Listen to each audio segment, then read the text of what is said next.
Everyone, I'm going to call the September Claims Committee to order. Clerk, if you could, please take the roll. Councilman Donegan, Present. Councilman Riley, Present. Councilwoman Mazzulli, Councilwoman Jermaine, Present. Council Vice President Ferry, Council President Paplaskas. Present. I believe the minutes of the last meeting were distributed earlier in the week. I'll take a motion to approve the minutes of the previous meeting. So moved. Second.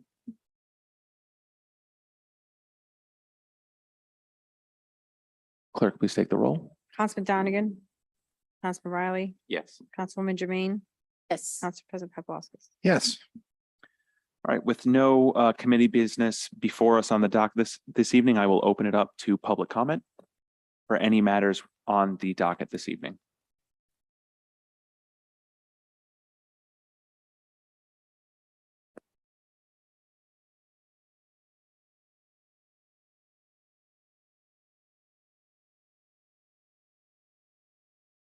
Now it is. There we go. Rita Lavoie, 47 Marion Ave South. I'm on the docket tonight along with my husband, Isaac Lavoie. Last time I came before you was in the spring at a city council meeting. We had damage to our house as a result of a fire at the house next door. And at that meeting, I was encouraged by the finance director to put in a claim. So that's why it is before you now. I understand it's taken a little bit of time because of recesses in the summer. So I just wanted to give a quick kind of recap of what our experience was so that when you're reading through the claims documents, you understand exactly what happened. The house next door to us was abandoned for 30 years and has been in disrepair and had numerous zoning and building violations against it. And over time, it deteriorated to the point where there was a fire that ignited. The cause was determined as a little inconclusive, perhaps animal damage, perhaps some other electrical issue, but in the fighting of the fire, the department either perhaps deliberately or perhaps by accident directed the fire hose instead of at the house that was on fire into our first floor window, and the high pressure hose flooded our entire first floor. Our entire first floor had to be ripped up and removed. We're still not back at our house. We've been in a rental in Warwick for almost 7 months now, as if the repairs are going through. There was over $100,000 worth of damage, and it's really not clear why the fire department would ever direct the fire hose through a window. It was probably only momentarily. I would assume that maybe they lost control. I don't really know. It wasn't noted in the fire report at all, but the damage caused enough flooding that it came through our first floor and through the subfloor and into our basement. So as a result, the entire first floor needed to be ripped up. All the kitchen, all the walls were damaged. There was smoke damage that came in through the open window. The entire interior of the house needs to be repainted, all the carpets removed. The exterior of the house, it broke some windows. They need to be replaced, and the entire outside of the siding needed to be replaced too. And the fire hose a second time came into our yard. It actually arced over the house that was on fire and into our yard, and it's a high pressure hose as they were trying to get into the house that was on fire, and they missed and hit our backyard, and there was an 18-inch gouge where the high pressure hose just dug out a huge section of our yard. So we had significant damage, and obviously with contractor delays, we're still in the midst of repairs and dislocated, and we're hoping to be back in our house by January. That's sort of my goal. But I'm here before you just to kind of explain my story and why we're here. So we were encouraged to put in a claim with the city. Obviously, our insurance is taking care of a lot of it, but we do have a $5,000 deductible on our insurance, and that was the amount that we put in for the city. That's where that amount comes from. And you have copies of the insurance reports and the fire report as well. So I'm just here if you have any additional questions.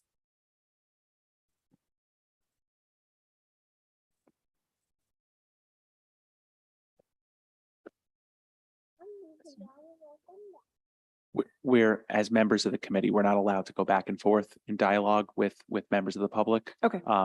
But we appreciate you coming tonight to, refresh our memory of what occurred, and we will review the pertinent documents submitted. Great. I thank you very much for your time. Thank you. Is there anyone else for public comment? Seeing none, we'll close that portion of the meeting. Is there anyone online?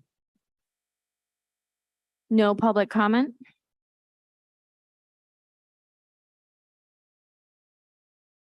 Seeing none, we will close public meeting. I will entertain a motion to enter into executive session pursuant section 42, 46, 5A12 pending litigation.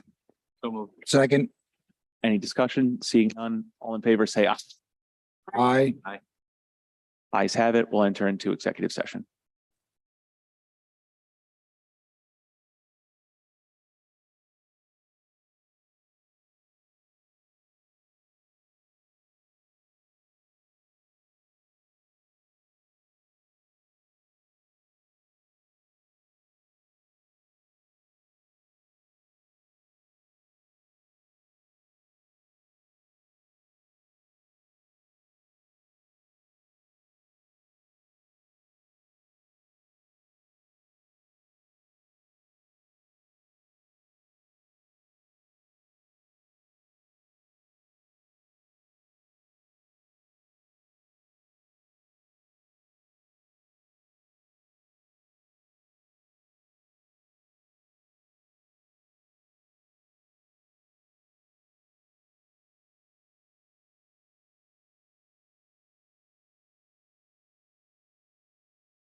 out of executive session and votes were taken.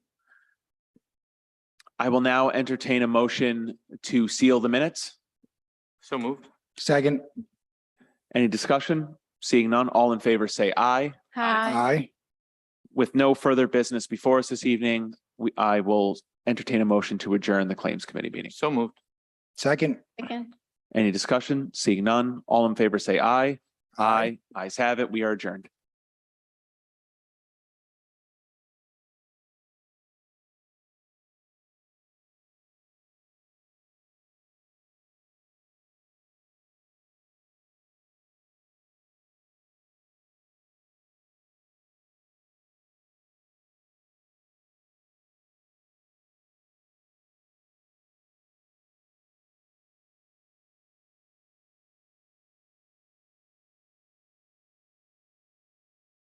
Welcome to the Thursday, September 15th, 2022 Public Works Committee. Madam Clerk, please take the roll. Council Vice President Ferry, Councilman Campiano, Councilman Riley, Here. Councilwoman Vargas, Present. Councilwoman Renzulli, Councilwoman Marino, Council President Paplaskas. Present. Just note for the record, Council Vice President Ferry has an excused absence. He let everybody know that he wasn't going to be able to make it. But we don't have a quorum. Well, then we will I just want to state for the record that Councilmember Marino is here and we do have a quorum. All right, so getting back to the business, Council Vice President Ferry will not be here this evening. He has an excused absence, and I believe Councilmember Renzulli is running a few minutes late and should be here. Moving on to public hearings and or new business. Is there anybody here from the public who would like to give any testimony on any of the matters before the Public Works Committee this evening? If you would like to give testimony, please come up to the podium.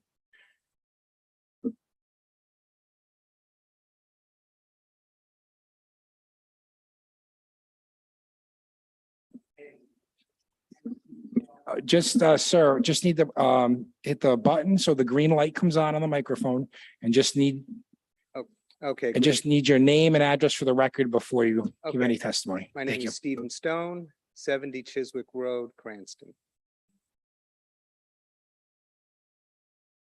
Sir, if you have anything you'd like us to know, now would be the time. I'm here just to talk about the traffic on our street and the issues with, it's actually more of not so much speeding, but just the volume of cars. And we did enter petition. I think you have that right. Oh, okay.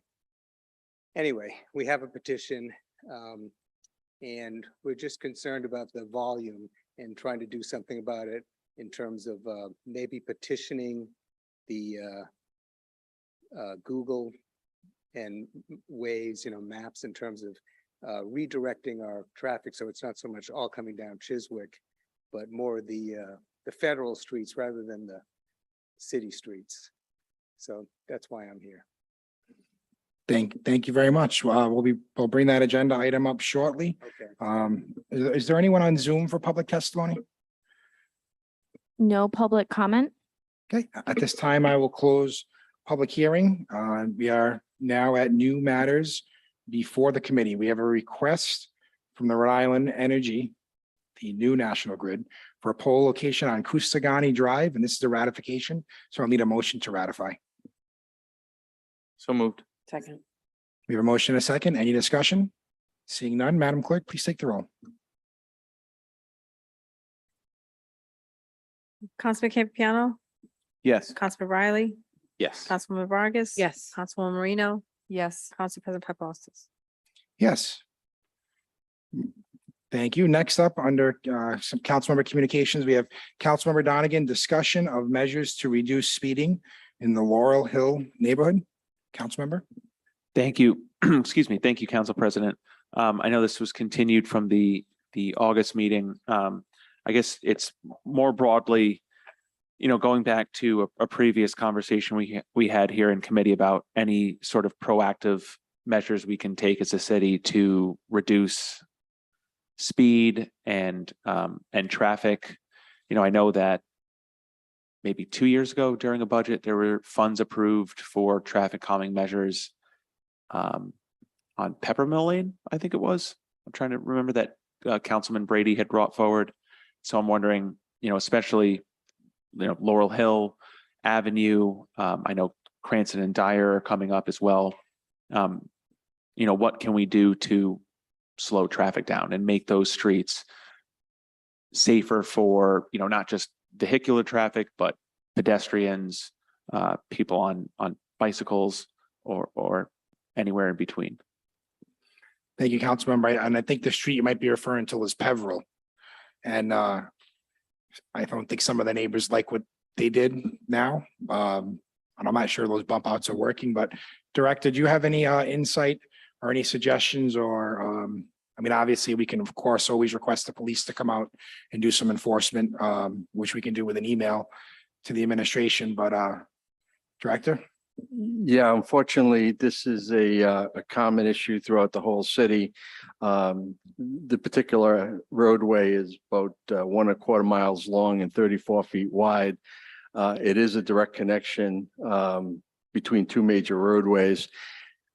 We could, if the money were available for the flashing speed limit signs, they do get your attention, but it's usually only for 500 feet. The only proven method of reducing speeding is enforcement. I'll probably say it every month that I'm up here. The littering, the rodent control, and speeding are not civil engineering issues that Public Works can really address. They're social engineering issues. We need to have people stop following the rules. I see it being out on the roads. They will stop, they will slow down on Broad Street. Some don't even, some try to see exactly how high the number will go on Broad Street. And 500 feet later, they're acting the same way because they did not get hit in the wallet. So unfortunately, in talking with the State Traffic Commission and almost 50 years of experience, enforcement's the only thing that's really going to change things. Director, I'm not questioning your expertise. This is your field, and I appreciate you coming here tonight and discussing this with us. Is there any evidence that potentially narrowing some of the roads to create bike lanes, would that potentially, by narrowing them, decrease speed, do you think? It has the potential, Councilman, but again, I was at Chiswick today, and I was watching people going over those speed bumps where they have defined bike lanes. It's a human behavior thing. People that want to behave, people that want to follow the rules are going to follow the rules. People that aren't, they're not. And unless they get it, when they get hit, and I know I said this 2 months ago, the speed cameras in school zones work. You can talk about the cost of the implementation, how much the cities get back, but they work. They're set for 31 miles an hour. If you're going 31, you got the ticket, period. Enforcement and hitting people in the pocketbook. Again, even the State Traffic Commission admits that that's really the only thing that is effective. I'll just add on. I know it's slightly there's I want to mention about Dyer Ave, but to the topic of the speed cameras, the neighbors that I've talked to specifically about speed cameras on Harmon Avenue in the school zone of Stadium, they've all said unanimously, put them up. But so thank you, Director. To the next point on traffic calming for Dyer, specifically to that, and I don't know if this might be a question for Solicitor Verdecchia. On Cranston Street, next to Devon Manor, there is a pedestrian activated light to cross in a crossing walk. And that makes sense because there's a, highly dense, large population of people right there that need to get across Cranston Street. On Dyer Avenue, which is wider to my knowledge at that point, at the Riverbend Apartments, I think it's 955 maybe, there is not a pedestrian activated, and a woman was unfortunately killed, I think, last year. And so I'm wondering, does it take an ordinance to get a pedestrian activated light put there? Or is that something that we can do administratively? Because there's a lot of kids that live there that have to cross to go to, if they're going up to Gladstone or Arlington, and just to access the neighborhood over there. Is that something that we can do? Because I think it is needed. Yeah, I think that is probably more an administrative function. I don't think an ordinance is necessarily needed for that. There's already a crosswalk there. I know the one you're referring to. And I mean, under state law, whether there's a pole, an electronic light or anything like that, state law requires that when there's a crosswalk, traffic has to stop if someone is trying to cross. So that's already state law. But in terms of, you're talking about physically putting up some type of a signal, some type of control signal. I think Public Works would probably know better than I, because that's in the same category, I think, as putting up stop sign or no parking. I know we do use ordinances to direct Public Works to erect those things, but this is a little bit different because there's already a crosswalk in place, so we're not adding a new crosswalk. I think that could probably be done administratively. Through the chair to the administration, is that something that we can do? Have something just like we have on Cranston Street, have it on Dyer at Riverbend, where people, if a pedestrian is there, they can press the button, a red light is activated, and they can cross safely. What I recommend is we'll have our we'll talk to police, traffic engineer to give their assessment from the experts, and based on that expert's advice, I think to make that decision would be prudent. Any time frame for when we could expect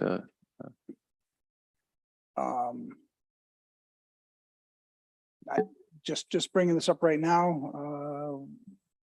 I'm not sure how long it takes the traffic engineer to make that determination. We gather police data, a month, I would say within a month, a few weeks, I suppose. Okay, thank you, Director.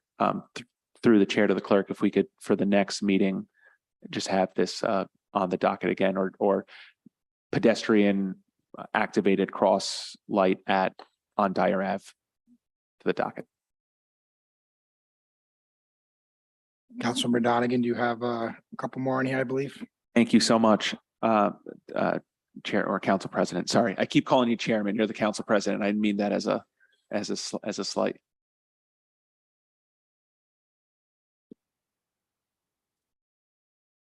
So there is it's difficult to describe this without a visual, which I don't have. On Crescent Avenue, directly across from Stadium School, there is a couple who own 77 Crescent, and there is a utility pole, quite literally, in the middle of their driveway. It's in the middle of their driveway, to the point where they had to kind of them and their neighbor had to collaboratively reconfigure the neighbor's retaining wall, take part of it out, pave, take some of the grass in their little kind of side, and pave that way the cars could get around. The neighbor, who, does not own 77 Crescent, she is elderly, and it is becoming increasingly difficult for her to maneuver leaving the driveway. We had actually approved this, or not we, members of the Public Works Committee had approved this pole move last month or 2 months ago. And then the resident received word that they would be financially responsible for paying the cost of that pole being moved, which I think it came to what they had been told was roughly $2,000. And then they had also expected that the cable company or whatnot would also charge them for having to move the wires. That's just ridiculous. I mean, we're talking about $3,000 for a family is quite a bit of money. For these giant corporations is chump change. I don't know what we can do, and I don't know if that's standard practice, but it is ridiculous that they're having to be hit with that bill, and it won't be moved unless they pay it, despite us, the company, National Grid, bringing that before us. So I'm wondering what we can do. And sorry for the kind of long-winded background. Director, I actually just pulled up the picture if you want to come look at it.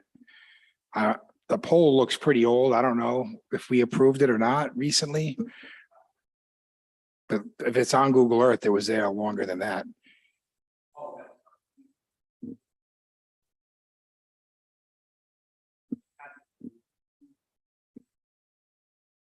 Oh, okay.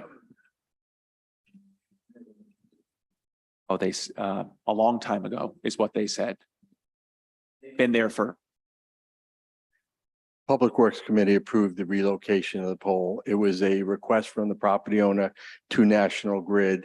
National Grid has to request the approval of the relocation of the pole. Under no circumstances on any pole does the city of Cranston pay for relocation or the installation of new poles. The pole obviously was there. I don't know if it precedes the driveways, but this is a private matter between a resident and a utility company. This does not affect the city of Cranston. And Rhode Island Energy, have we spoken to them since they took over for National Grid? Because they wouldn't do that as a courtesy to move it. I mean, kind of is blocking the driveway. Did they block the driveway or did the driveways go in after the pole? I don't know. I mean, I'm looking at it right now and I see the sidewalk, is correct for a driveway. I'm sure we did. It was a long time ago we did the sidewalk.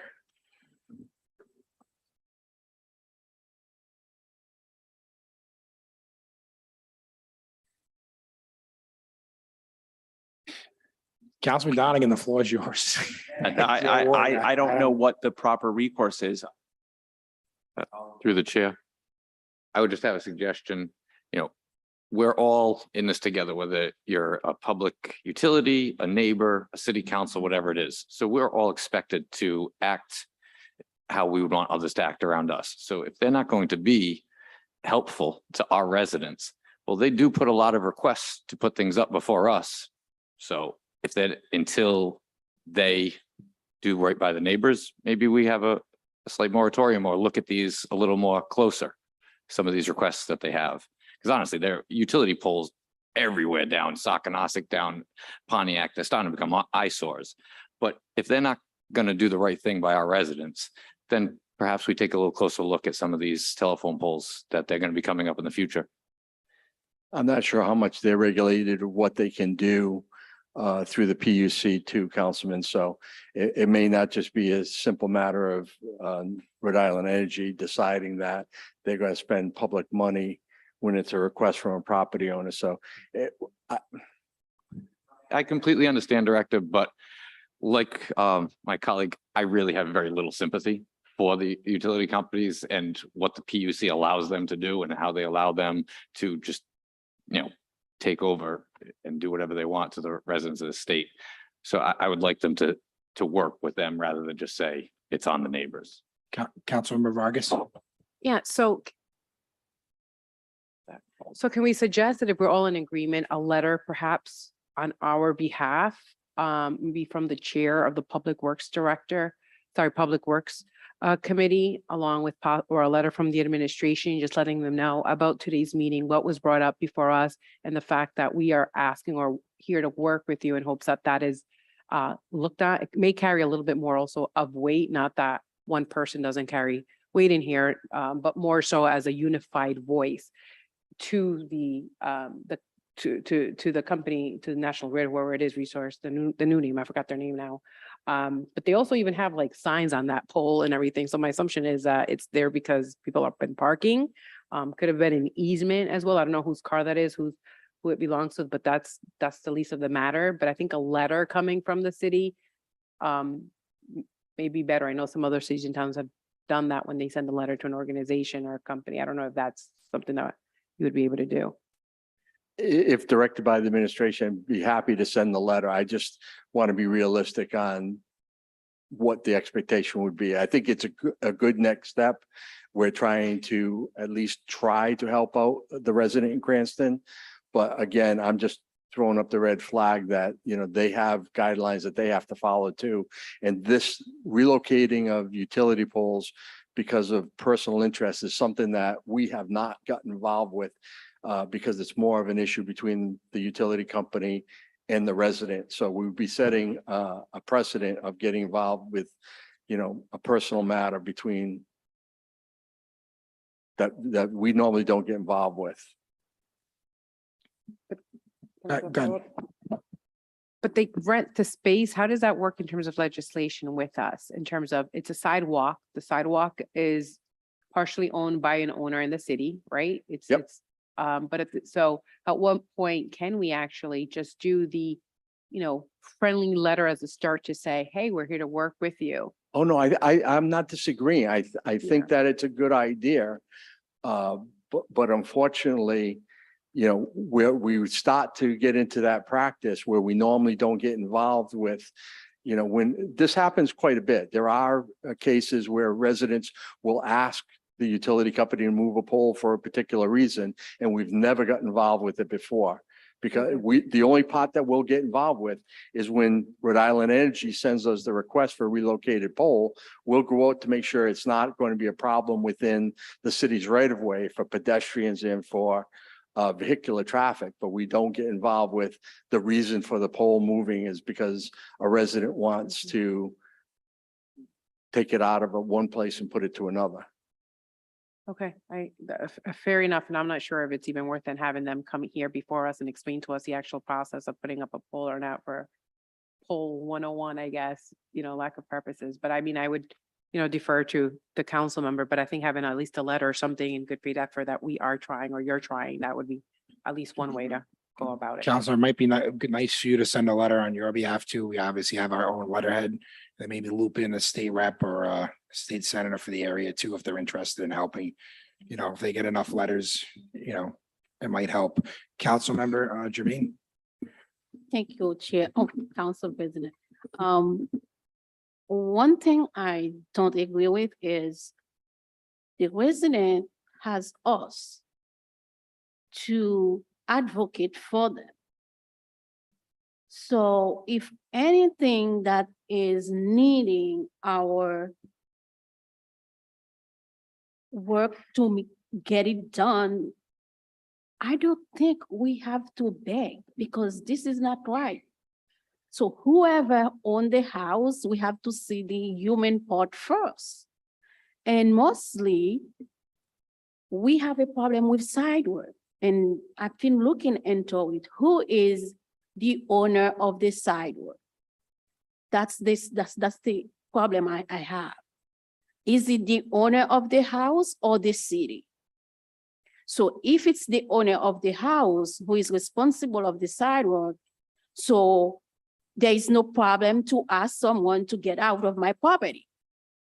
But if it's not the owner who is responsible of the sidewalk, you're not the owner of the sidewalk, it's the city has an obligation to make sure their residents are safe in any ways.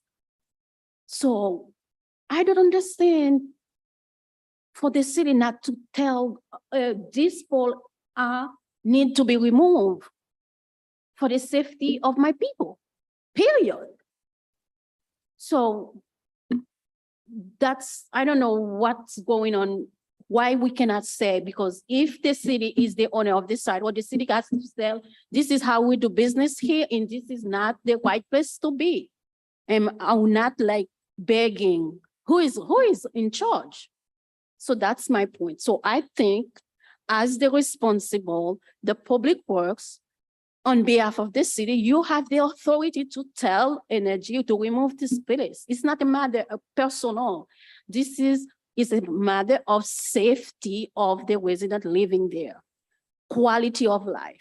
Why a person need to get out on his driveway and have to have this burden?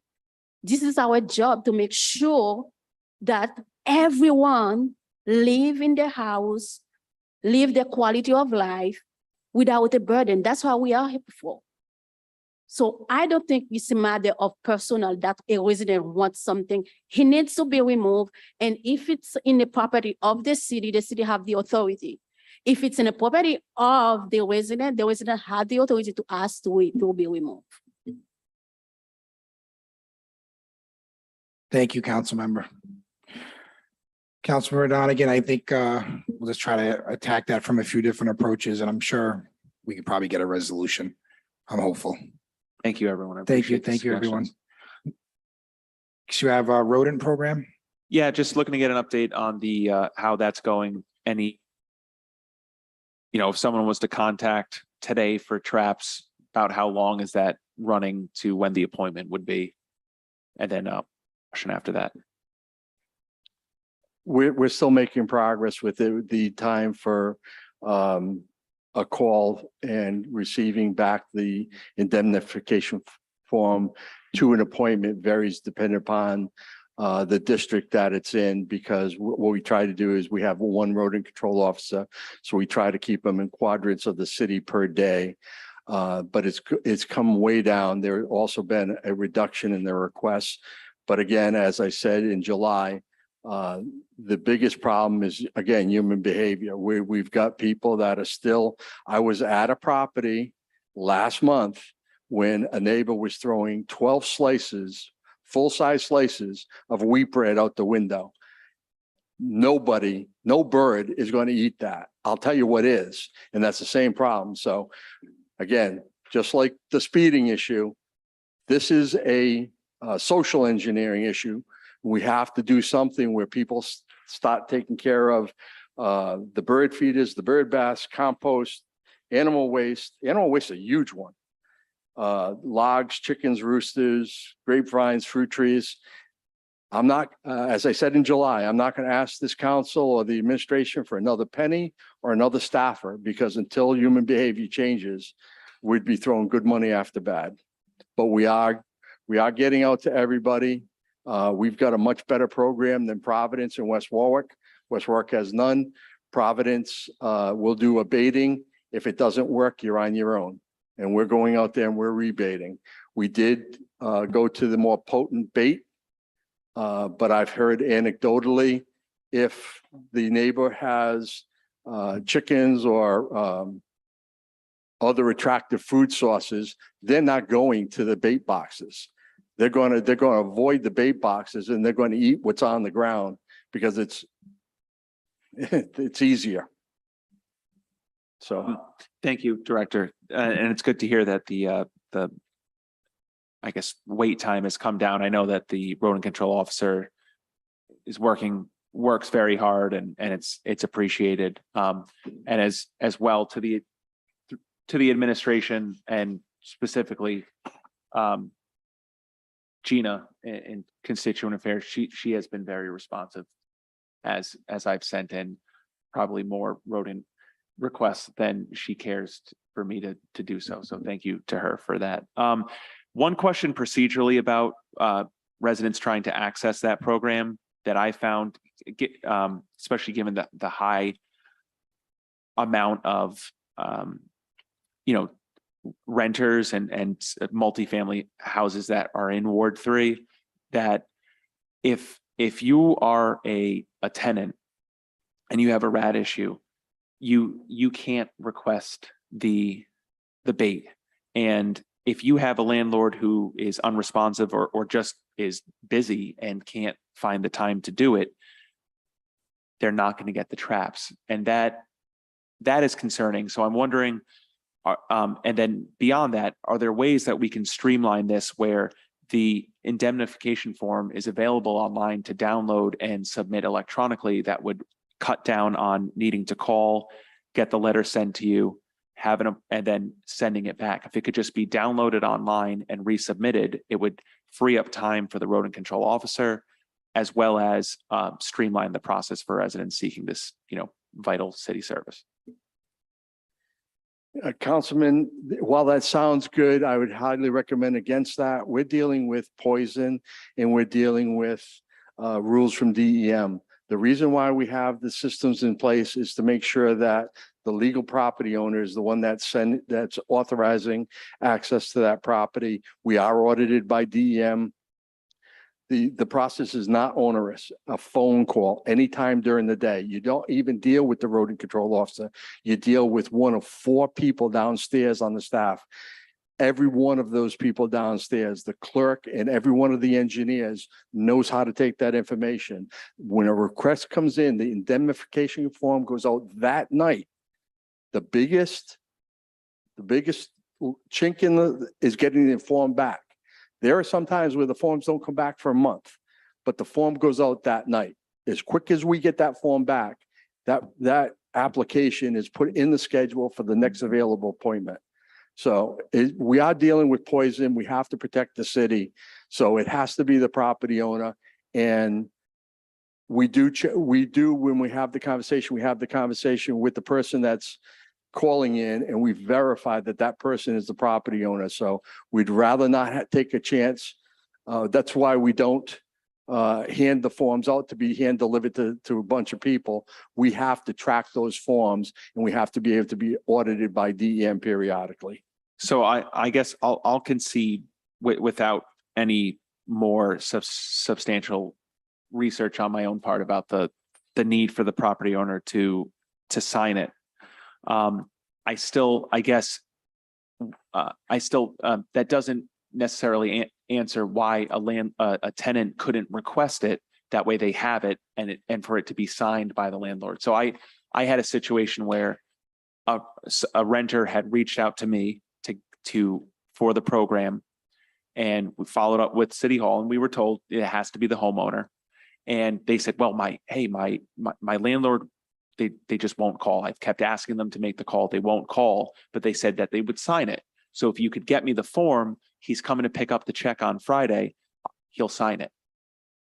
That didn't happen, and they can't access the service. So why can't a rental tenant request the form and get it signed by the landlord? Because that's our checks and balances to make sure that tenant is in fact telling the truth. And that's what we have to prove to DEM. If the tenant is not getting the landlord to address a rodent issue, then that should be a complaint to building inspections, and then it will get taken care of.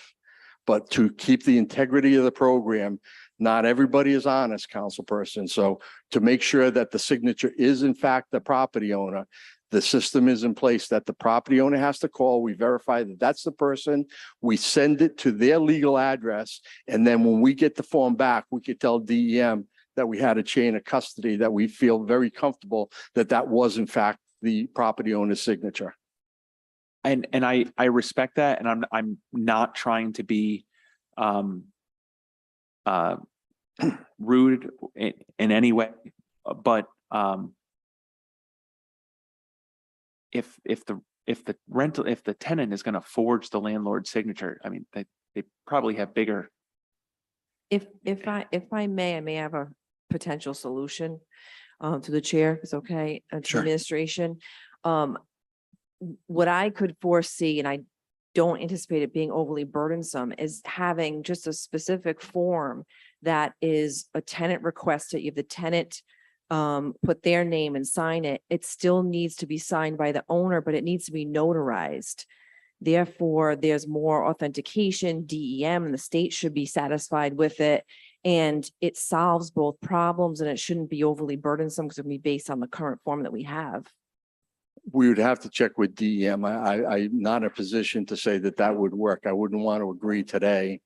If in fact DEM's going to have an issue with that. We've had very few people that when we explain it to, have not gotten the property owner to take care of it because they do know that there's a penalty with building inspections. Thank you. Really quick, just want to note for the record that Councilmember Renzulli is here.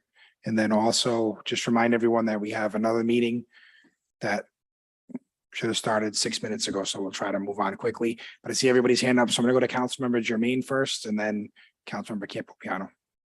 Okay, Councilmember Campopiano. Thank you, Council President. This is a matter that's very concerning to me, and I have some education in this area because of my properties.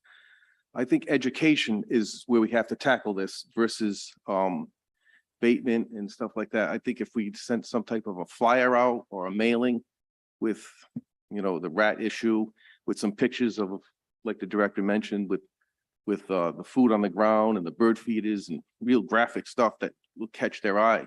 We have to educate the people. I don't even think they realize this is what's happening.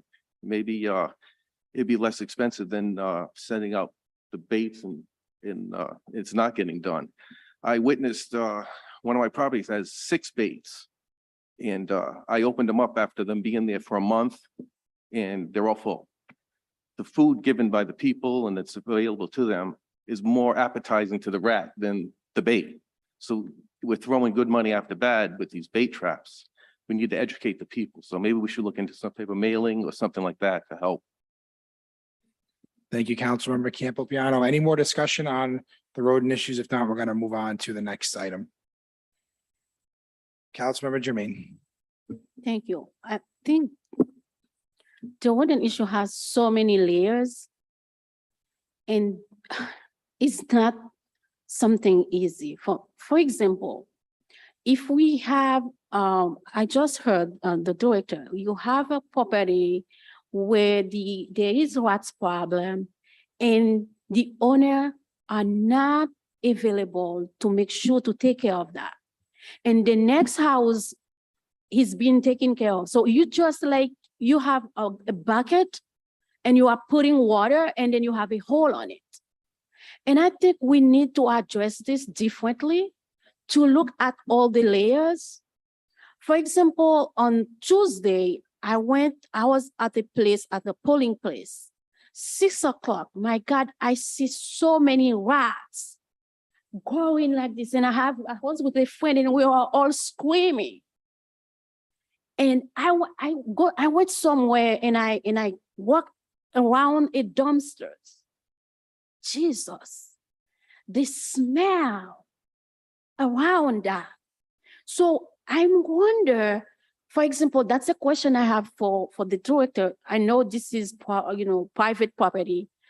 Do we know how often someone needs to empty the dumpsters? And if they don't, what is the penalty of that? Because there's so many things that is, sustain the water problem we have. So if we don't address all, I will say it's a system that is in place that keep the rats problems. If we don't address all part of the system, it's like we are doing nothing. We are wasting our money. So we need to address all those parts. Certainly a multi-layered issue. Thank you, Councilmember Jermaine. Director, do you have any, I know it's not on the agenda, but picking up dumpsters once a week, twice a week? I know it probably depends on the business. This is my favorite answer. It's not a public works issue. Once it's on private property, it's building inspections. I have no jurisdiction after the back of the sidewalk. Okay. I know most businesses get dumped once a week, but some places are a couple of times, depending on how quick, like Dave's Market probably gets dumped every day just because of how much it is. Anything else on the rodent issue before we move on? Councilmember Vargas? Yeah, I can't recall. I'm sorry. There was an ordinance that actually had just introduced last year, and it was about dumpsters, particularly in residential, commercial apartments. And it passed, so it should be in our code, but it's probably easier for me to look up the actual ordinance in my drive. And there is I want to say had to be collected, sorry. Just looking for it right now, because it was a mixed-use residential, private and condominiums having dumpsters in their property. And if it's not picked up once a week, I believe it was that past commercial apartment is not picked up at least once a week, will be fined at $50 per day per the city of Cranston Code Chapter 8.28.100. So that should, and so, well, That's that's the next thing, right? Is making sure that, you know, we as one part of the branch, right, ordinance, and the second part is actually the enforcement part, which now would be the city to do. Yeah, definitely a building inspections issue. If any of you have apartment buildings in your wards and aren't getting picked up on a weekly basis, let the administration know so we can let building inspections know. On that note, I'm going to close this portion on rodent control and move on to the next item. The resident isn't here, so you can remove it. So no turn on Red Cranston Street can be removed, Madam Clerk, from the docket. Thank you, Councilmember Donegan. And just I see 3 people on Zoom now. We're running a little late and we'll be at the Ordinance Committee shortly. Moving on to Councilwoman Marino, you have some items on here. Thank you. First item is the status of inspections and debris cleanup of yard works from the prior meeting. So I'm just looking from the administration where that stands. There's going to be a viewing. Inspections had not gone out. I'm just wondering if inspections has gone out as part of where it stands. Thanks. Yes, Deputy Director Macaulay has been on this, particularly guiding it through with inspections, and I guess inspections has been to the property, but they found no obvious violations. As a result, there's no further action on that if they didn't find anything. What date was that? Do you know? I don't have the date. Okay. Is that something you'll be able to obtain? Sure. Okay. And who, he went out with inspections how many times?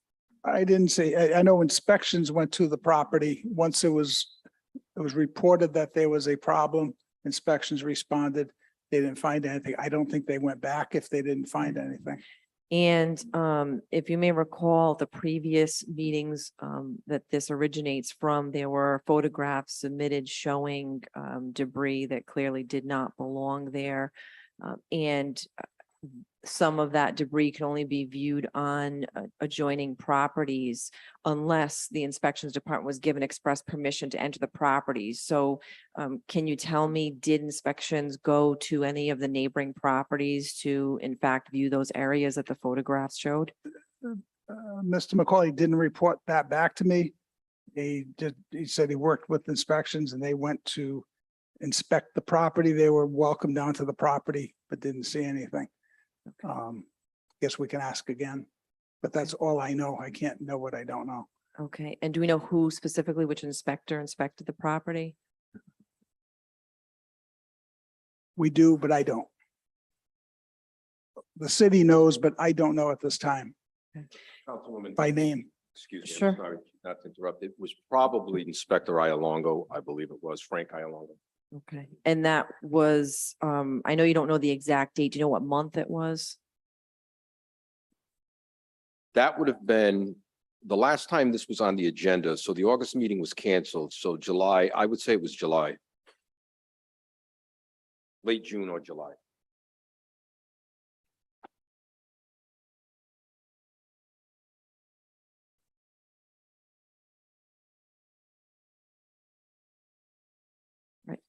Then the next agenda item is relative to just a discussion of status of traffic safety concerns on Prospect and Fenner Streets.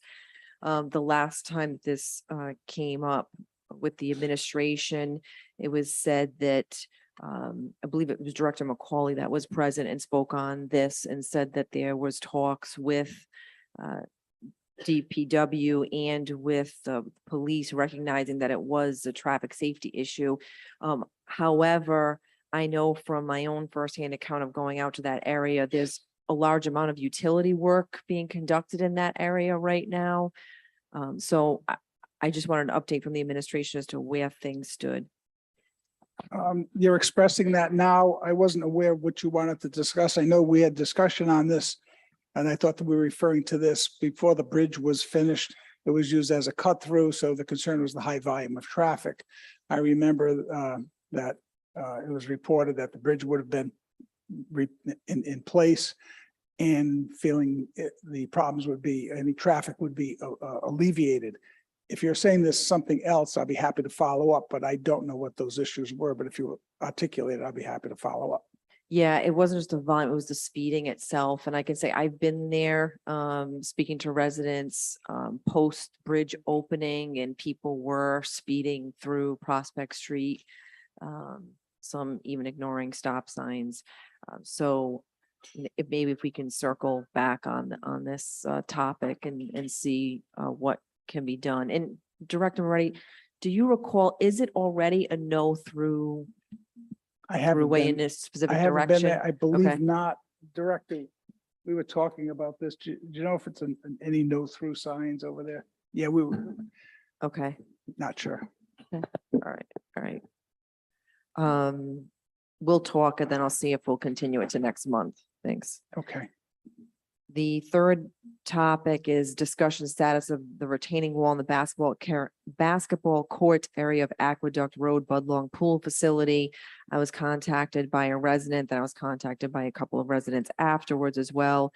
I had I sent an email with photographs of the retaining wall. Director Macaulay had then contacted me 3 days later. It was in August, I believe it was August 16th. He had said that the mayor himself, I believe Director Bernardo as well, and I don't know if Director Tassaglia was there or not, I don't know, had gone to the location, said that it was a concern and that they would be erecting a fence through wooden wire, not using concrete blocks, but actually drilling into the ground and blocking off that area. And it was also told to me that time that the basketball hoops were removed from the basketball court that was clearest to that, nearest to that retaining wall.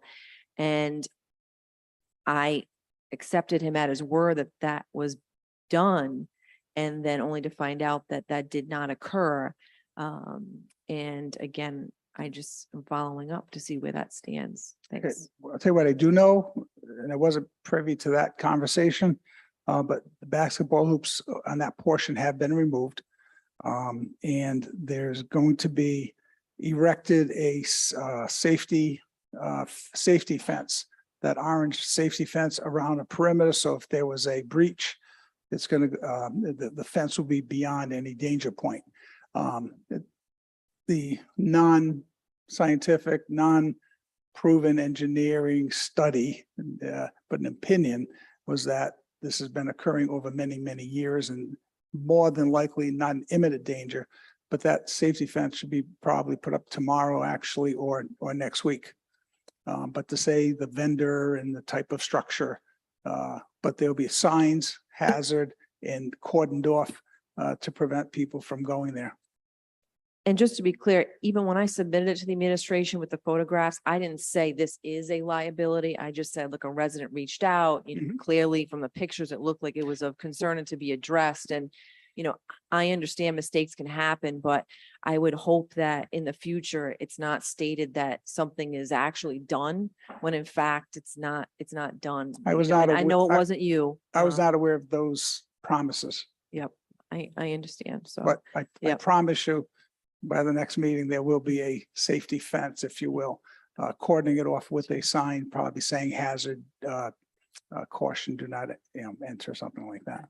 That's fine, just so we're all, we all look good, we put our best foot forward and have a consistent, Yep. approach. So thanks. The last item is the status of the city of Cranston's participation in the Rhode Island Community Septic Loan Program and the sewer tie-in program. As Director Moretti, we discussed this at the finance meeting.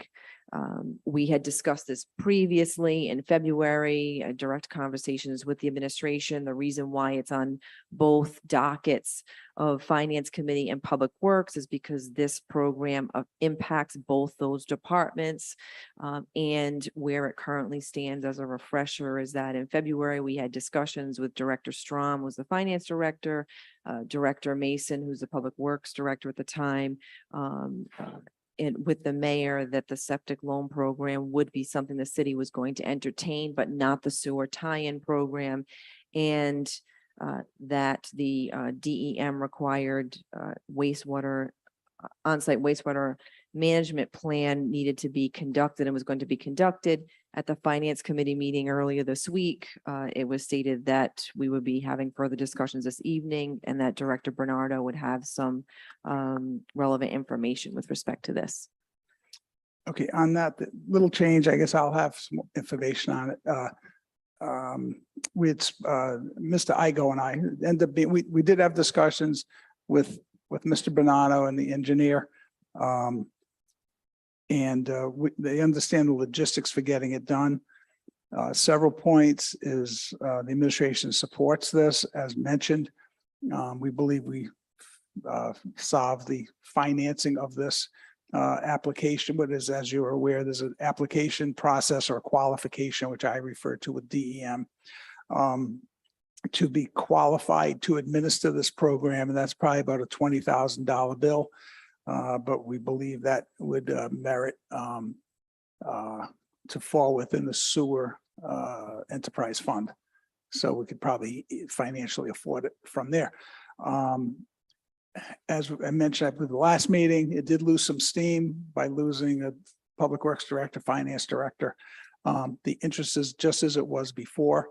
Obviously, I think we'll probably be having a new finance director on soon, but Mr. Igo and myself had a Zoom meeting with the people at Infrastructure Bank. And in summary, the city develops its own financial plan, if you will, its own lending program, but it's basically administered on the outside, much to Rhode Island Housing. So I think once it's, I'll say, up and running, it should be very, very seamless to the city, but it's just that time of investment to develop that plan. And by the way, I'm sure there's other plans around the state, vice versa. So I don't think it's inventing the wheel. But maybe we can adapt it to the tolerances, but I would like our finance director to be part of that. Because if there's default on these loans, which they said they've had nil or very little experience, the city is responsible for default. So I just want to make sure, especially now, I'm a bit self-conscious about the finances, and I just want to make sure we have a program that we're confident about. But I'm confident this is going to happen. And now, but in terms of the certification, so here's the thing. We were told that it's going to be taking approximately 3 to 4 months with the financing application process, to give an idea on timing. So that'd be, I guess, one of the first priorities to develop that plan. So it probably won't be over the next few months, but I'm gonna guess half a year from now it could be implemented. But frankly, I just don't have the resources. We're spread out right now. Do you think once we have a finance director that you'll have the administrative support to implement the financial piece of it? Quite sure. I don't think it's a problem. My assessment is making sure we develop a proper plan, eligibility, and there's many requirements. So basically, we're our own lending program, and to have a fair program, because it's really a blank piece of paper. But there's history to it, as we know.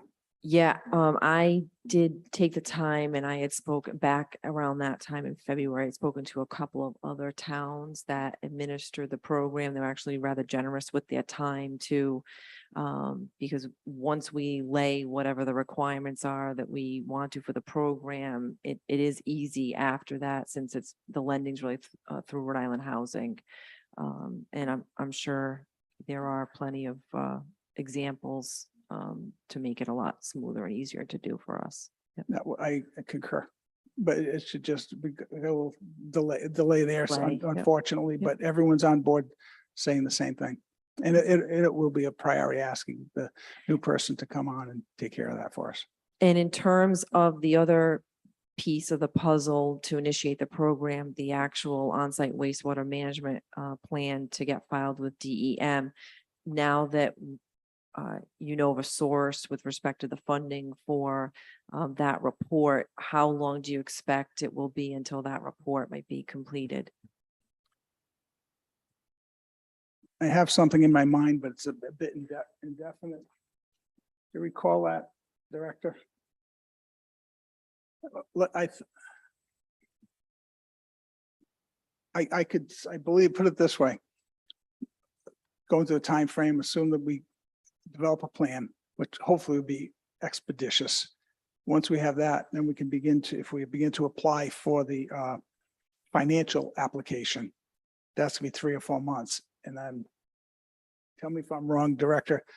I think, did he say it may take 6 months or not? Yeah, that was, it just hit me. Yes. So it could take up to 6 months from that end.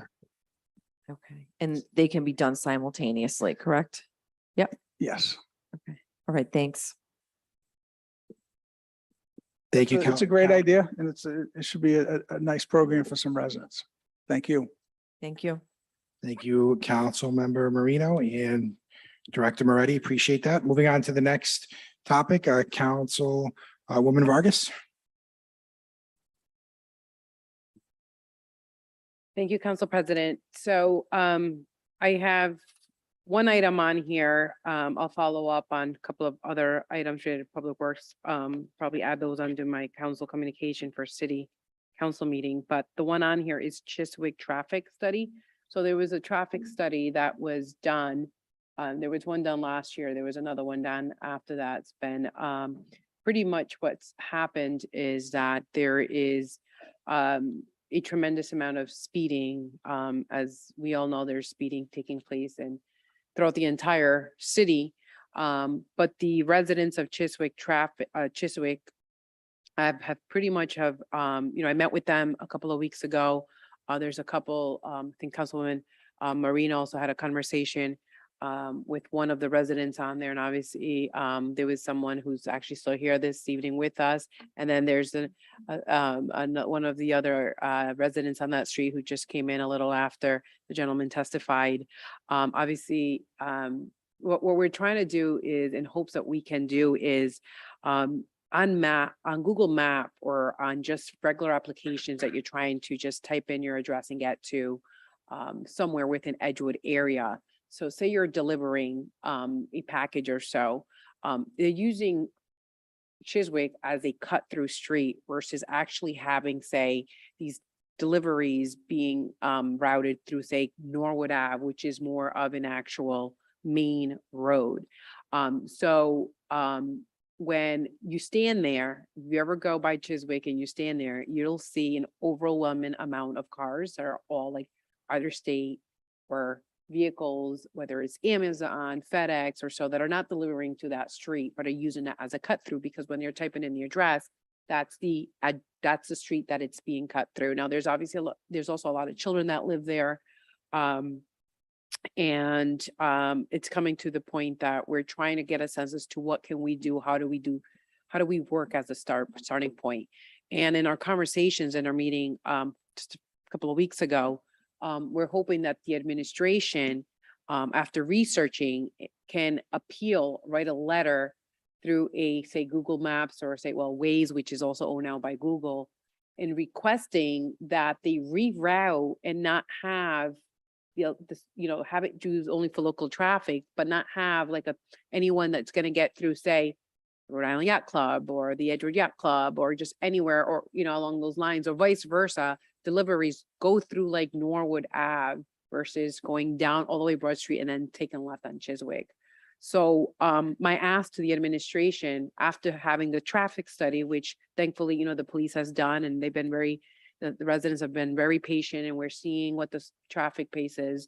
I reached out to the administration as well, and I spoke to Director Moretti as well. Is can we put a letter together requesting at all to the companies that they can reroute folks that are entering an address to get to one way and remove Chiswick Road as a cut through. In researching, there's been a lot of cities and towns across the country who who appealed it, and then it is actually rerouted to a more traffic area and not the neighborhood street. So that is my ask for tonight. Is there something that we as a city can actually do? The Public Works Director or Highway, or even the police department would be able to probably be able to do, given the fact we already have the traffic study. We know, it's not just a speeding area, but it's also rerouting. It'll cut down the amount of possibly speeding, a potential someone getting hit. And the traffic going through. There is a sign right now, if you're going down Narragansett Boulevard and you take a right on Chiswick, it says, no right, you can't take a right between 4 and 6 PM, I believe, correct? Yep. And so, not really as visible, right? And we all know some people pay attention to signs, some don't. We also know that sometimes it's the own residents that live in that area that are also the ones that are speeding, right? And so as much as enforcement we have and police there, truth be told, we can't have a cruiser there all day, right? Because they're gonna get called to other higher urgent items. So hoping that we can discuss that. Thank you, Councilmember Vargas and Councilmember Renzulli. So I just Googled it as Councilwoman Vargas was saying this, and there is a way to how to remove private roads from GPS apps. So it says how to do it for every one of them. I don't know if someone wants me to send it to them and Correct, and tackle they've this, or- tried already and Google has responded, they need a letter from the city.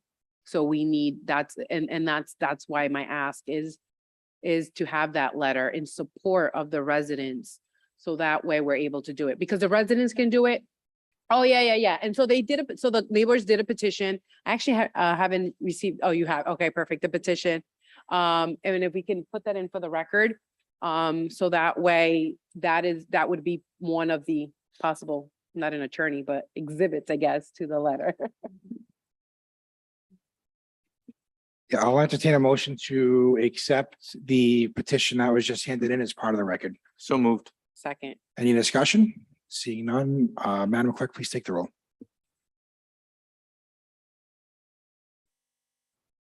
Councilman Campiano, Yes. Councilman Riley, Yes. Councilwoman Vargas, yes. Councilwoman Renzulli, Yes, Councilwoman Marino, Yes. Council President Paplaskas. Yes. Okay, that is part of the record. Director, do you have, Yes, it's actually a couple of things. The first thing I need to clarify is this is not a speeding issue. Multiple studies have shown from the police department that the enforceable violations are between 1% and 4% with an average speed of 24 miles an hour. When you're on the street, you could perceive it being faster. With that being said, again, speeding is the only way to address it is through enforcement. And this really doesn't look like a speeding issue as much as the cut through traffic. Going back to 2010, the first study that was done in this area showed a volume of traffic between 300 cars from Broad Street to Narragansett Parkway in the morning, cutting through, and 100 cars in the other direction. So there is traffic through there. The one thing that I will caution is we're talking about a system that's in place to remove a private roadway from Google and Waze. This is not a private roadway. This is a public roadway. If we can, I'm not saying we shouldn't. If the administration wants to, I'd be more than happy to send a letter to both of them, but it has to be a request because these are public roadways and we would have no way of enforcing stopping cars and saying, do you live here? Do you, are you cutting through? They're public roadways. When you do things like that, you're going to take the burden of this traffic off of Chiswick and you're going to relocate it somewhere else. So that's always a problem. The traffic is going to go there. I was there today. I know exactly what you're talking about. I saw speeding. The speeding wasn't on Chiswick. The speeding was in Narragansett Parkway. They were going over the speed bump. They were ruining their vehicles. But I drive a DPW Explorer and not a police Explorer, so they didn't care. and couldn't care less if I was there. So again, just to put it to bed, the data from the police department in several studies, 2001 and 2022, speeding is just not there. It is a cut through volume thing that, you know, we could look at, but it has to be a request. It's not a private roadway. It's a public roadway. Yeah, no, I definitely, I agree with some of the, you had mentioned. I think the study too was done, forgot what date it was on there. In August 10th through the 14th. Yeah, and then the one done last year, I know was done right, like in February, probably right when it like kind of snowed. So that one I kind of take kind of lightly, right? But I understand, right? Moving the traffic flow and that burden on to another area. We had that conversation as well with the residents on that street. I didn't want to move it to Sefton or move it to Bluff and keep it going because we're going to keep having the same problems just in a different street. Yeah. But Norwood is a wider Oh. area, more of a traffic. It's not it is residential, but it's not, it's like Park Ave versus going, we're on Legion, way or so. That's My only point in pointing out the fact that the study showed this in 2010 is I think it's a lot of people that know this area. I think it's people in Cranston. I think it's people in Warwick. So even if we get Waze and Google to change, it'll be for people that are cutting through. But if you're familiar with the area, they're going to continue to go where they go, and it's a public street. So they will, but because we see a lot of out of state, I don't know if you saw that today, and a lot of even, Amazon and so forth. And you're right? We can't have someone from the police department stand there with your vehicle or be in their vehicle and say, do you live on the street or not? I definitely understand that part. But if we can try to at least see what we can do and move it over to Norwood, it might help out the traffic on that end and, less pressure on the road, I guess. So there won't be a request for me to say, hey, is it possible to pave Chiswick anytime soon? Because the road repair will will actually increase be moving to speeding. Norwood. That will increase I speeding. mean, every street always needs something, right? But in terms of this particular issue, just trying to find a way to help out the residents on Chiswick Road and lead them over to Norwood. Not to take any more time because I know it's already Yeah. past 7. And again, I'm not opposed to it. If the administration directs me to write a letter to Google and Waze, I'd be more than happy to do that. I just want to, when I answer questions, I'd like to give you all the information and the potential pitfalls. And I just want to make sure that we all understand it's not speeding. And if you're familiar with the area, you're not using Waze and Google, and they're going to continue to use that roadway. That was it. And I appreciate it. If the director can actually weigh in on that, and I'd be happy to even co-sign that letter if needed. Sure. Just to add to it, I have spoken with police. To be quite frank with you, the colonel is not big on such a letter. He does feel as if moving it is just going to cause another problem. If there's more complaints, it's on him. However, I know the mayor is very close to this, and you have a strong desire for it. I'm sure the residents have a strong desire for that. So certainly, I think the director Bernardo would be happy to write that letter. If you want to co-sponsor it, what have you, but coming from DPW, because I don't know if the mayor should be in the position of not supporting one of his key people who's not necessarily in agreement, but it certainly authorizes Mr. Bernardo to do so from that end frankly, as a favor to the neighbors and as a favor to yourself. As mayor of the city, right? As a representative of the city. But yeah, I appreciate that. Thank you. Thank you. Okay, thank you all. That concludes Chiswick traffic study. Next is a communication here from Council Vice President Ferry, but he's not here this evening, so I'd like to ask that can be continued to next month. Madam Clerk. Thank you very much. At this time, I'll entertain a motion to adjourn. So moved. Do we have a Second. All in favor, say aye. Aye. Any opposed? Seeing none. And next up will be Ordinance Committee. All right. Nope. So we're good to go.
15th, 2022 to order. And Madam Clerk, please take the roll. Councilman Riley, Present. Councilwoman Zuli, Council Vice President Present. Ferry, Councilwoman Vargas, Councilwoman Jermaine, Present. Councilman Campiano, Present. Council President Paplaskas. Here. All right, we'll start with committee business carried over from last time. That is ordinance 2-22-02. Entitled Buildings and Construction, sponsored by Councilman Donegan and Marino, co-sponsored by Councilwoman Jermaine and Vargas. And I will entertain a motion. Motion to approve. I'll second for discussion purposes. To the chair, Yes. I will be recusing myself from any conversation or votes on this matter. Thank you. Councilman Donegan, floor is yours. Thank you, Councilman Riley. So over the summer, I forget if it was July or August, Budget Auditor DeMayo and I had sat down and he presented me with what is before each of us this evening, which is, the requested fiscal note.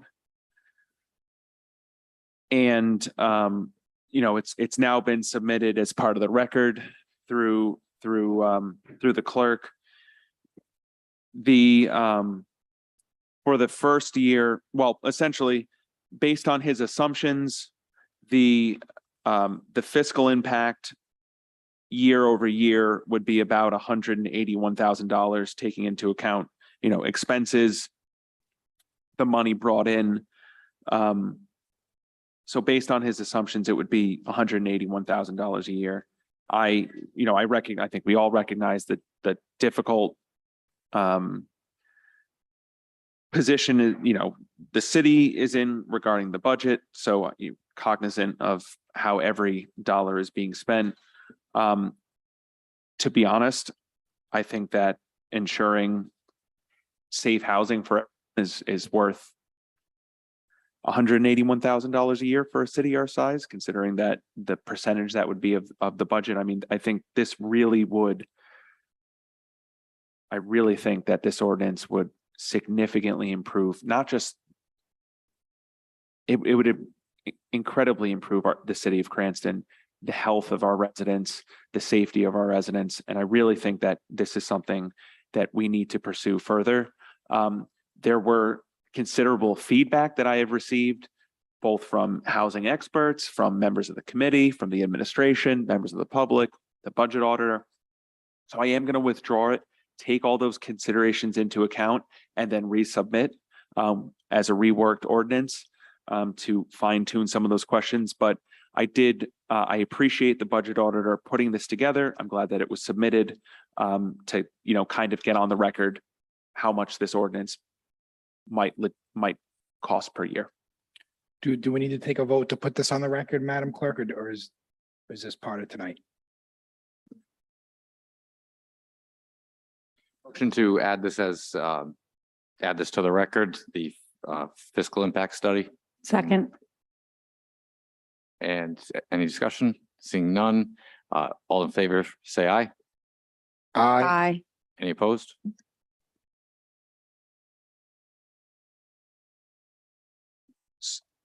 Well, I don't know if you need a motion to withdraw, but like I said, I'll be withdrawing this and then resubmitting.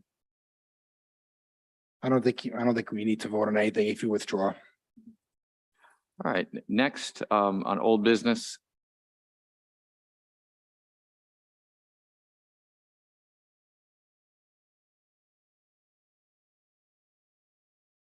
I will entertain a motion.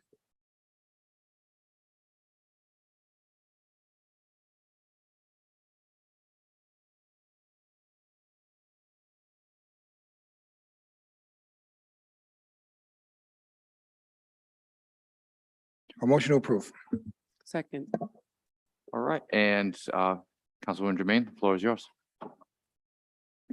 Thank you, Chairman. This ordinance came before us because of resident who reach out to explain the dangerous in the intersection Frankfurt and Pleasant Street. So a lot of people got confused and they use it as a four ways. And some people like hesitancy that has been, and someone knows, oh, I'm stopped. So that's why I request to put, we already have 3 signs, just to add another one to make it four ways. I don't think that will require so much money. Do we need to remove what we have already? I don't think so. It's just to make it, easy for people to really remove the confusion some people might have. And that's the reason I propose to add, to make it four ways, because resident in this area, which I would say it's dangerous, people being like almost bump into on one another, because some people think it's a four ways and you use it as a four ways. So that's the reason for that. Any other discussion? Council President Paplaskas. Thank you, Chair, and thank you, Councilmember Jermaine, for putting this ordinance in. Well, I agree with it, and I think the intent is good for the ordinance. I'm just looking through the traffic engineer's report now, and it does have an expensive cost of $45,000 to $55,000. Sometimes we can overlook the amount of money, but when you look at the crash data, it looks like there's only been one minor collision in the past 5 years. So I really don't know if it's warranted with only having one minor collision. They might love to get the administration's opinion on this. But that kind of jumped out me in the traffic engineer's report when I read it. So just my 2 cents. Yes. And Yeah. if I can just clarify, I was reading that as well. The cost, Council President, that was for their alternative suggestion of a landscaped traffic island. So they were saying that the stop sign is going to be 80-something feet away. So that's why I did for that an alternative, a traffic. And that's what the cost of the island would be. That's what I was like thinking. I say, how to add one stop sign to make it 2 years to cost $45,000. So that wasn't, it didn't make sense to me. Yeah, so that wasn't for the stop sign. That was for their suggestion of putting a traffic So the island. suggestion to help him to mitigate the issue is to put an island. That's their suggestion, right? So that wasn't my suggestion. I don't want to ask to use more taxpayers. So I just asked for one stop sign to add in the intersection, make it, more secure, safer. Okay, make it safer for the residents. So that's what I asked. So I don't ask to spend more money. Director? Yes, responding to the administration's opinion, we do concur with the councilwoman that adding a $50,000 island may not be the necessary solution, given the lack of incidents there. We do question about the location of putting that stop sign 85 feet away. But if you'd still like to do that, we would have no objection. If you want to go the stop sign route, just want to mention that. Thank you. Any further discussion from the committee? Council President? Thank you, Chair. Thank you for clarifying the issue with the island. Now my new concern is having a stop sign 85 feet from the intersection. That's a long way. That's 8.5 stories for a building. That's 10 feet, I think, for a story. So I don't remember a stop sign after I see it 5 feet or 2 feet in front of me. I'm not going to remember from 80 feet that I have to stop. So that's my concern. I don't know if it would be effective at 85 feet. So I'm interested in hearing everyone else's thoughts. Any further discussion? Councilwoman Renzulli. I agree with Council President. It might be a little bit confusing. It doesn't really add anything to this four-way stop if it's so far away from where everyone else is stopping, or am I not understanding correctly? One sign would be 85 feet away, but the other 3 signs would stay exactly as they are, correct? Yes, and there's a diagram of it in Yeah, there I as think well, the that's, traffic you study. know, even more confusing to do it that way. Thank you. Councilman Donegan? Thank you. I am undecided on this and, you know, speeding on Frankfurt is an issue and Pleasant Street. People in a hurry to get to Twin Oaks. But the one signage coming as you're coming off Niantic onto Frankfurt, that being so far away is different. I don't know. Councilwoman is correct that this is an issue and something should be done. But I'm still on the fence on if this is the proper thing to do. Council President? I mean, you know, stop signs are what they are. They're stop signs. We put them up, we take them down, we do it all the time.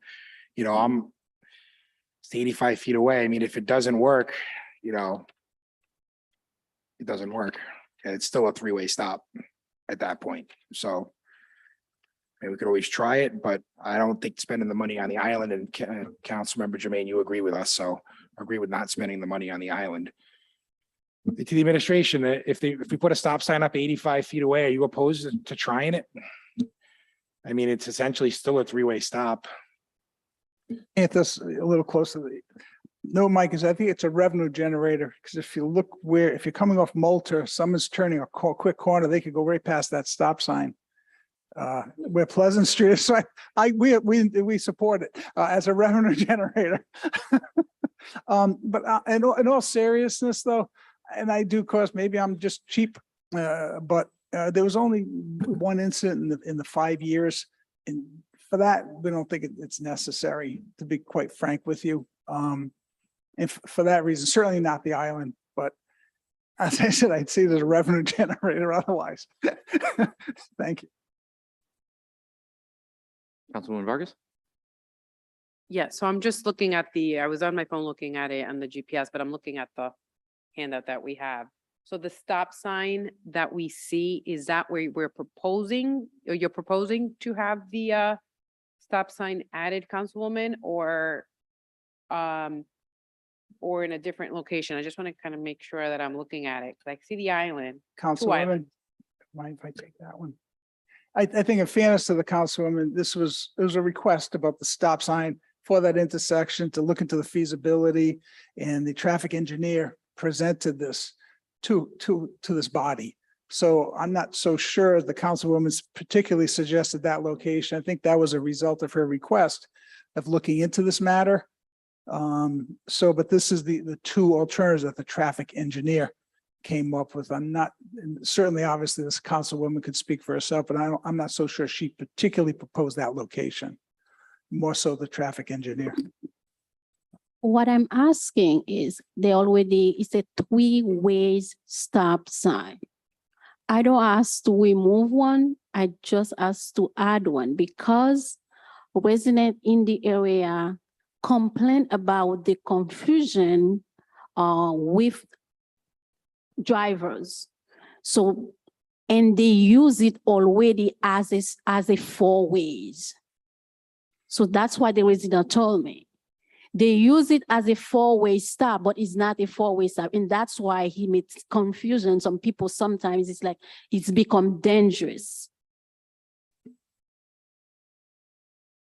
Oh, Councilwoman Vargas? Sorry, yeah, I'm just trying, I'm so sorry. I'm really trying to understand. And again, I know that this was not drafted by the councilwoman on this map, but on your end, by looking at this, you're suggesting if we take this photo that's before us, you don't think that stop sign that's on the graphic on the stop sign should be where it is now?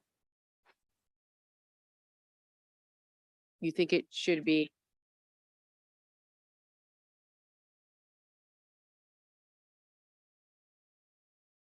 Should it be on the triangle instead? Yeah, because if you bear right on Malta onto Frankfort, you just come to immediate right stop. So maybe on the, You know what? I think Councilman Campopiano has the most cars. He should pick where it goes.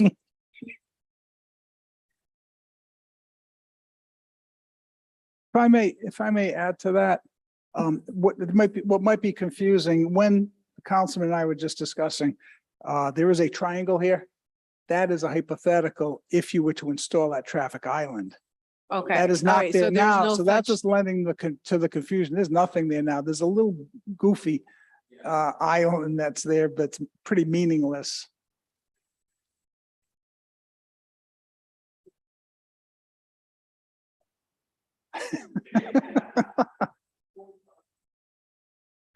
What about a rotary?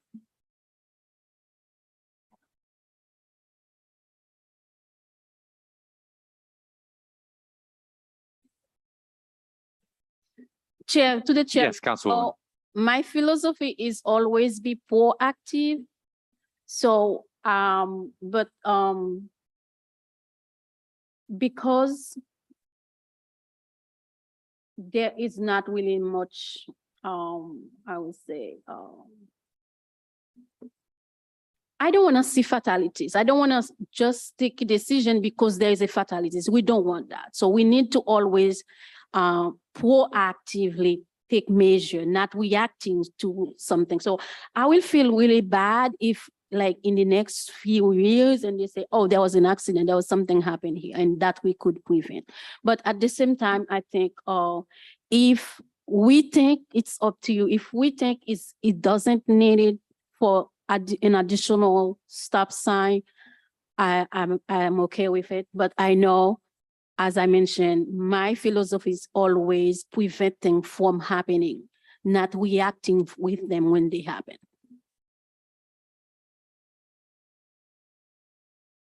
So you asking to withdraw, or did you want to move forward to vote on it? Any further discussion? Yes, Councilwoman Vargas. Can we just, for the record, I want to confirm what we would be voting on. It's on to add the island, right? No. To not add the island, Just the stop sign for now. Okay. Yeah, just to clarify, we're not voting on an island. It's just a stop sign.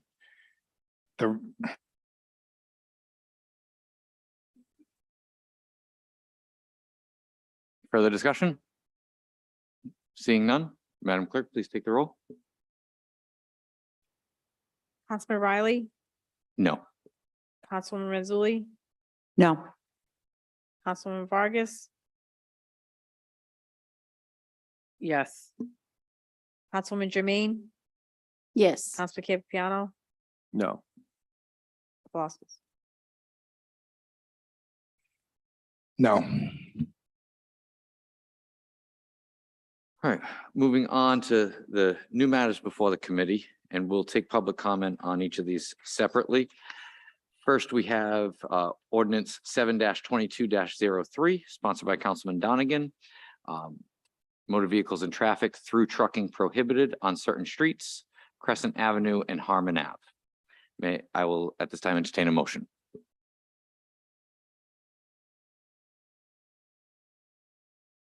Motion to approve. Second. Second. Any discussion? Oh, I'm sorry. Is anyone, members of the public, wish to be heard in chambers for or against this? Is there anyone on Zoom that would like to be heard for or against this? Pauline DeRosa. Good evening, Mr. Rosa. State your name and address for the record, and you have 4 minutes.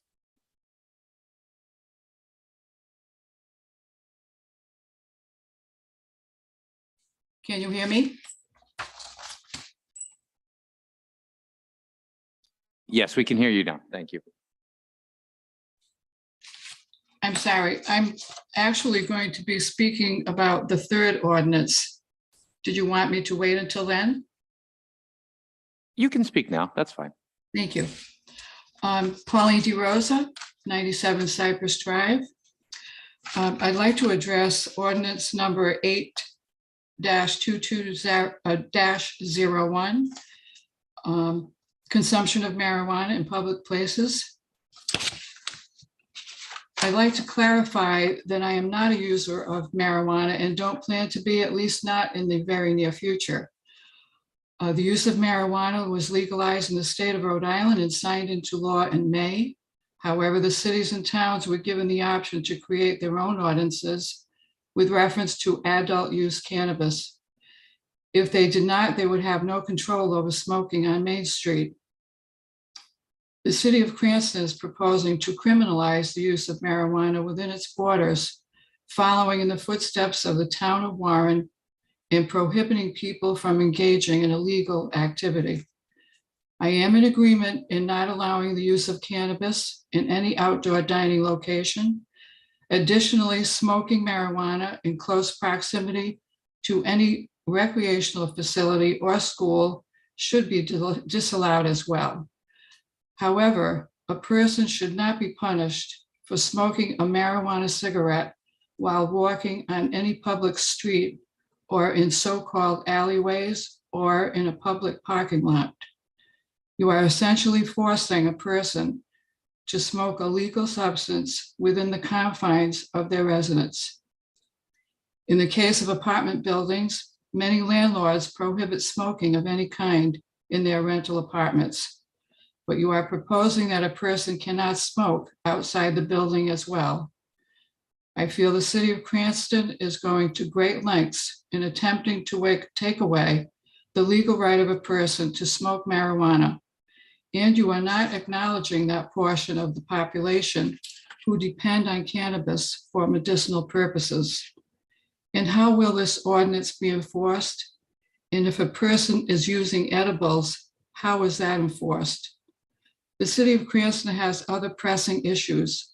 There seems to be little or no enforcement of cell phone usage while driving. Ignoring stop signs and yield signs, and speeding has increased on our neighborhood streets. If these issues cannot be policed, then by what means will this ordinance be carried out? Will collected fines be allocated to fund drug rehab programs? If the third offense is a $500 fine, what is the fourth offense? Jail? We need to end the stigma around cannabis use and further engage in education and outreach efforts. Thank you so much. Thank you, Mr. Rosa. Is there anyone else on Zoom that wishes to be heard on any matter on the docket?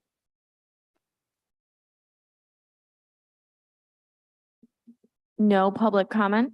All right, I'll close public comment at this time. And going back to the 7-22-03 by Councilman Donegan, we have a motion to approve in a second. Is there any discussion? I just wanted to ask the clerk or the sponsor of the traffic study, if we have a traffic study.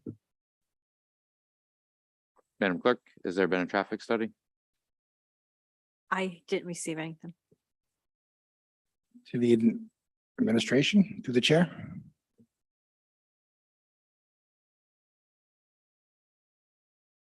Just pardon me a bit because I was actually trying to keep pace with some things on the agenda. Is this having to do with Costco and is that what was the question? I'm sorry.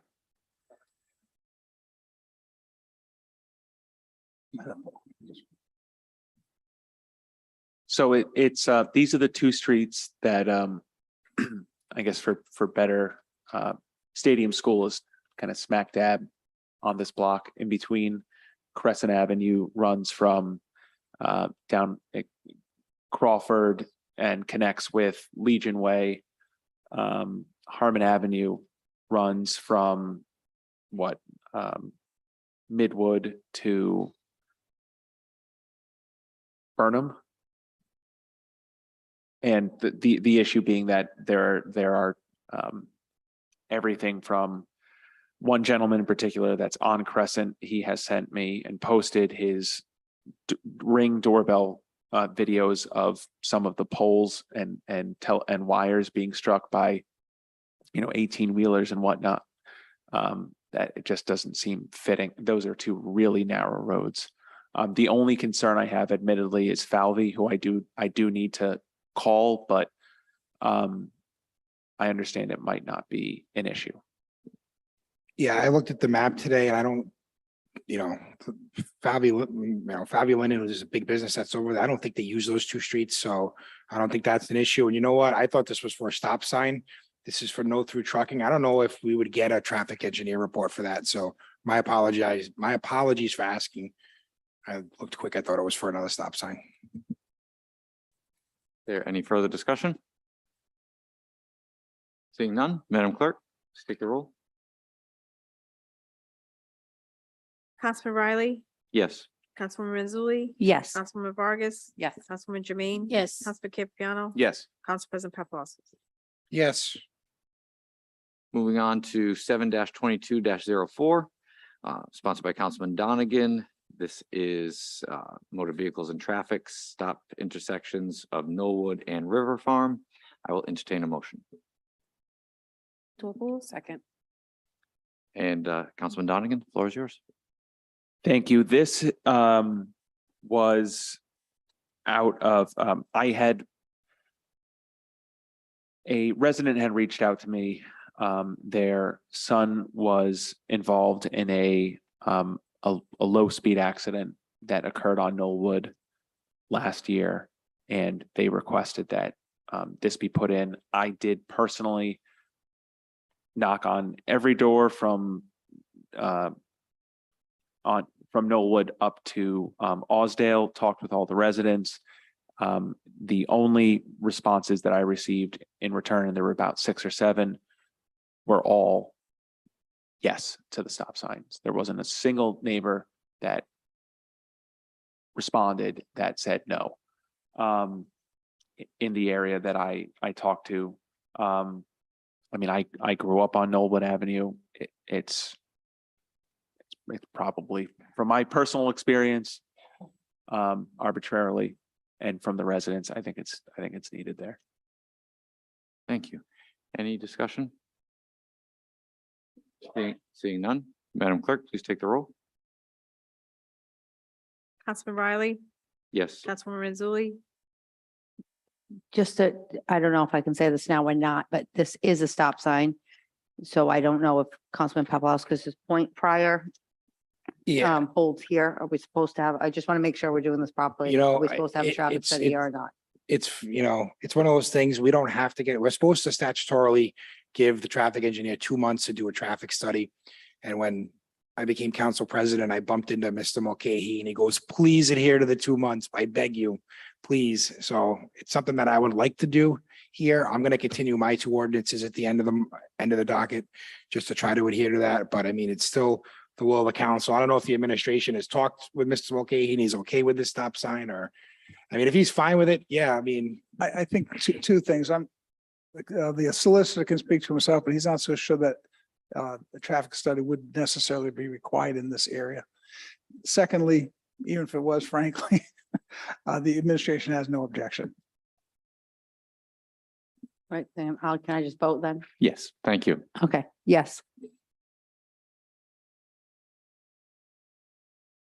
Councilwoman Vargas, Yes. Councilwoman Jermaine, Yes. Councilman Campiano, Yes. Council President Paplaskas. Yes. All right, moving right along to 8-22 1 entitled Consumption of Marijuana in Public Places, sponsored by myself and Councilwoman Renzulli. I will entertain a motion. Motion to approve. Second.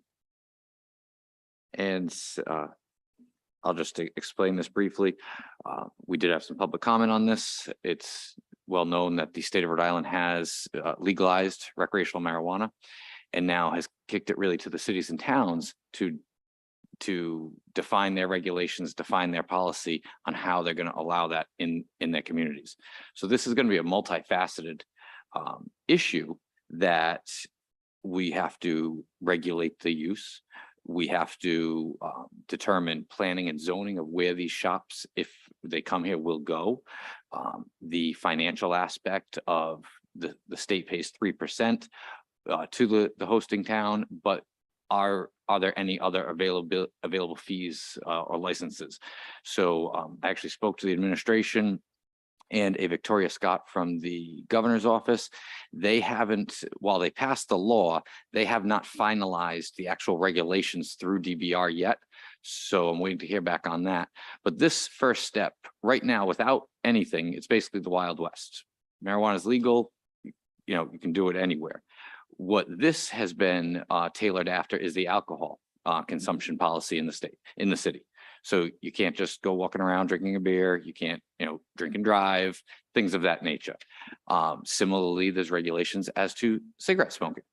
But this, we are not, despite what was said in public comment, we are not looking to criminalize anything. But as a municipality, we have to have some sort of regulation, whether those are loose or tight is for this body to decide.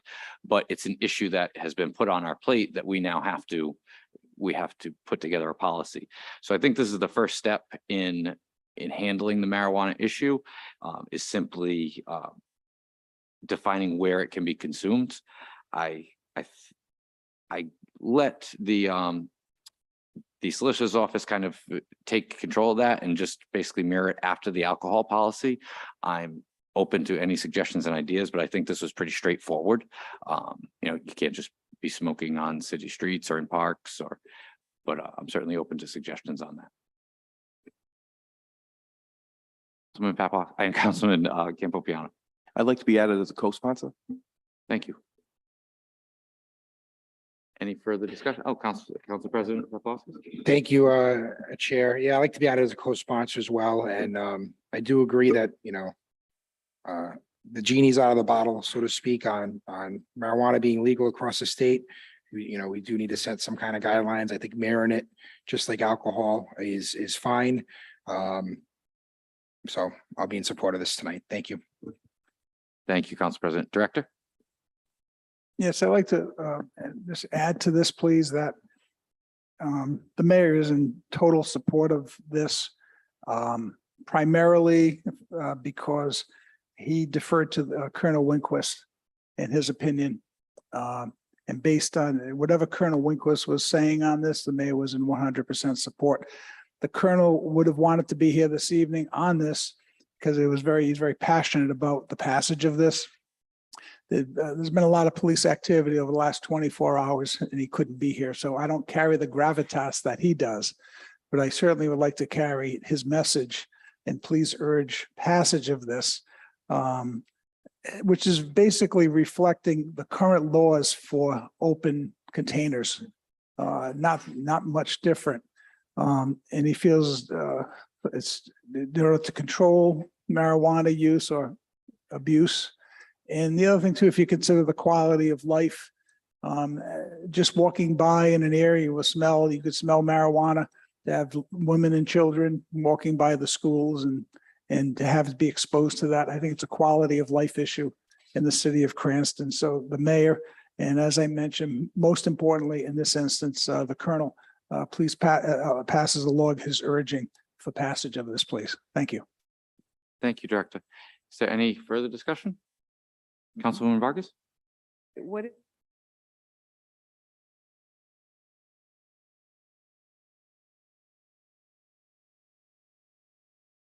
Would that be the police department enforcing this? Yes, that would be the police department and then enforced by the municipal court. Okay, should that be on here or not? That it's the police department that is going to be enforcing that? Solicitor?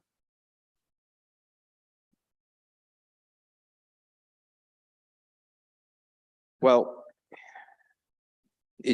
we have added that in some of the other ordinances as to whose responsibility it is to enforce. Sometimes we'll put Department of Inspections if it's a, housing violation type matter. This seems to be a health and safety / I hesitate to use the word criminal. It's not criminal in that sense, but if it is enforced in the municipal court, I think it's really up to the committee.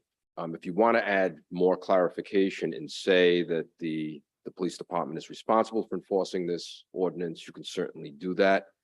I think just by default, the police department is going to enforce this.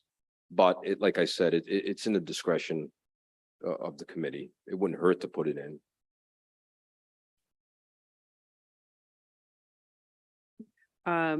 Yeah, I mean, I think to add that on there might be, for clarification purposes, but I had another question on here, though. When we talk about unlawful for any sorry, I should probably say line 45 through 47, is this language taken from any other ordinance or state legislation in terms of it shall be unlawful for any person to consume marijuana, whether by smoking, vaping, or any other method while operating or occupying a motor vehicle as a passenger on a public roadway? Like, how do you enforce that? Well, that's a good question, but again, if this was, I didn't draft this, first of all, this was drafted by Solicitor Rawson, so he's the one who would really know. But if you're asking me, I would say this: if you substituted the word alcohol for marijuana, essentially you're going to find that it mirrors almost word for word the current statutory scheme for alcohol. So open containers, there's an example. You cannot ride with an open container. You cannot consume alcohol while driving. So I think, again, I believe his intent, I don't want to speak for him, but I believe his intent was to simply substitute marijuana the same way that alcohol is regulated presently.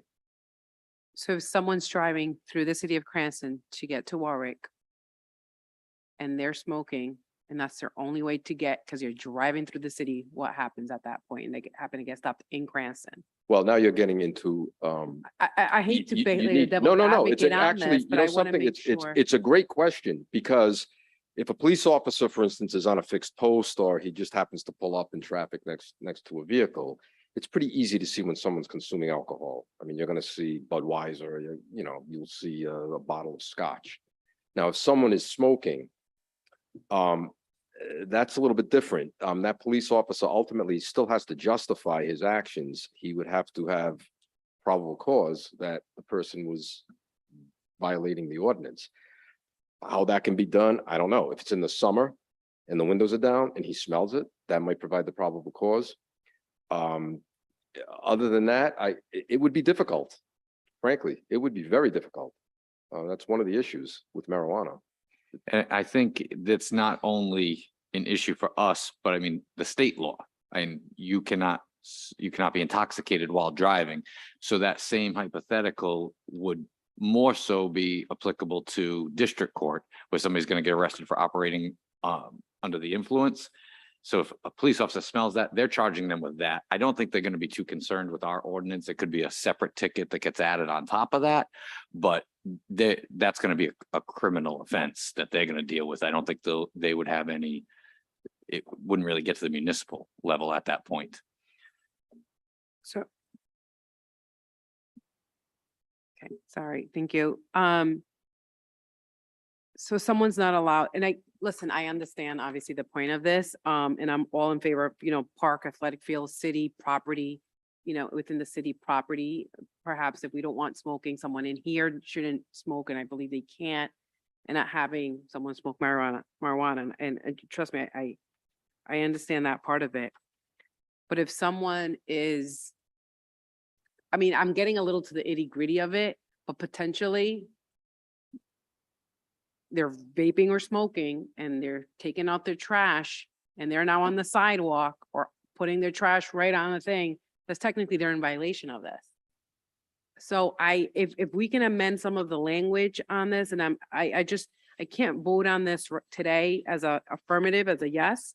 But I definitely get your point on this, because it's definitely sometimes the smell that you take a whiff and you're like, it's over the top, right? But with school grounds, public city, that we can probably control, but I think we still need some tweaking on this particular ordinance, the way it's presented tonight. Just not to be in violation, get tackled or or it be brought before our attention, even if it's an ACLU, you know, coming before us saying whether this is right or not, which, you know, sometimes we agree, sometimes we disagree with ACLU. But in this case, I still think that it needs a little bit more tweaking. Has any other cities that we know of introduced something similar like this? I have not looked into that. I haven't researched it. I could find out for you though. Yeah, I'm wondering if maybe any other city or town. I'm if sure they there's a City have. in town, they might be able to. do it. I'm sure they have. I just don't know at what stage they're at. Definitely I'd have to look needed. I into it. just feel that it needs a little bit of a tweaking, just. Well, that's certainly within the discretion of the committee. That's not a legal question. That's a,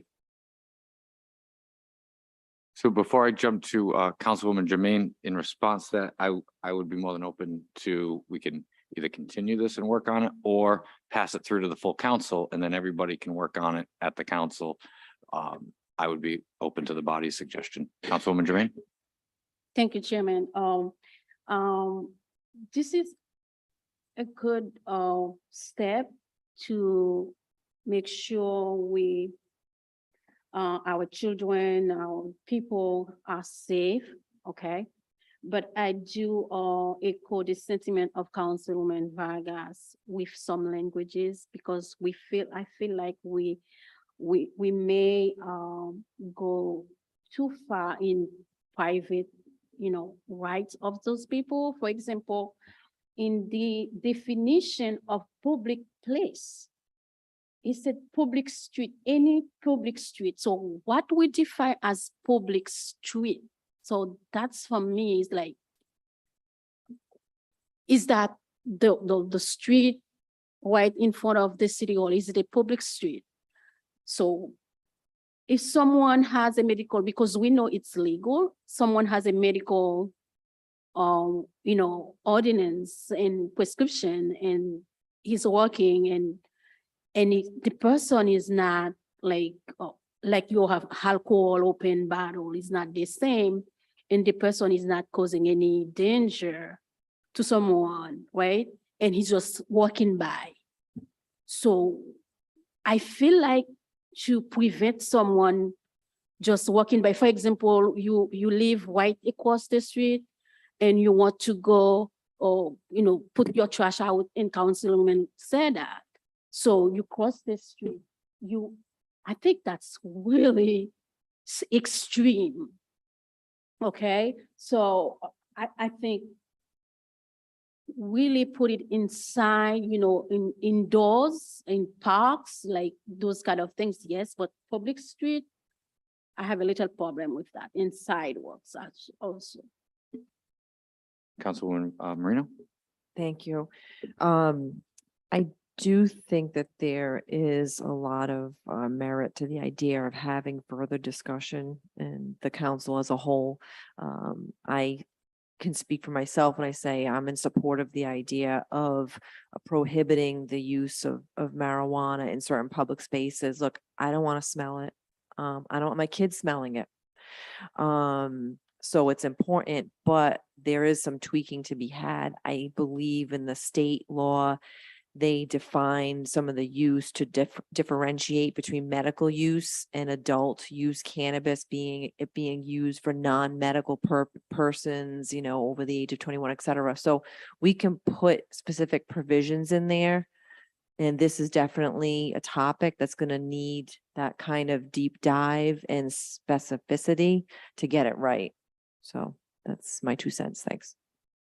Thank you. And Councilman Donegan? Thank you. Yeah, I agree. And thank you to the sponsors for bringing this forward.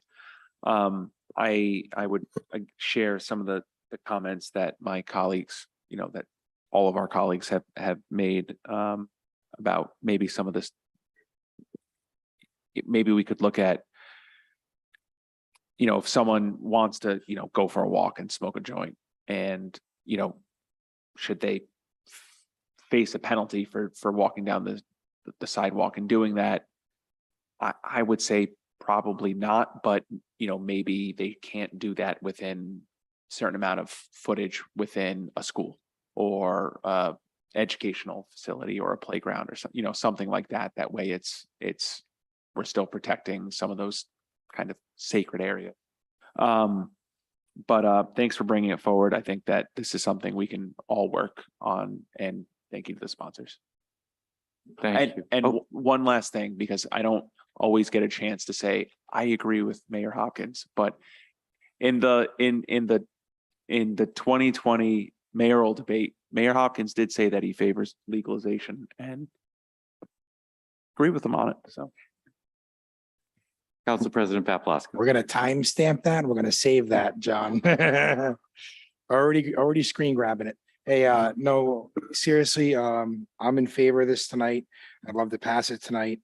I know that the cat's out of the bag already, or whatever you say on, legalization of marijuana. Nothing we can do here. But I do think if we do continue this, we should continue it for a month. Give everybody time to review this again, see what other cities and towns are doing, and other states as well, and come back at the committee level. I think we do some of our best work at the committee level.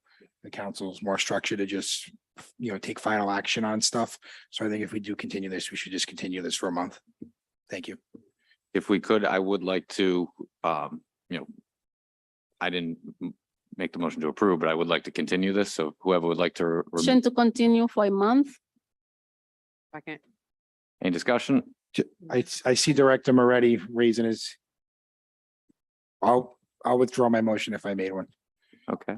And now, Motion to continue for a month. Second. any discussion? Oh, yes.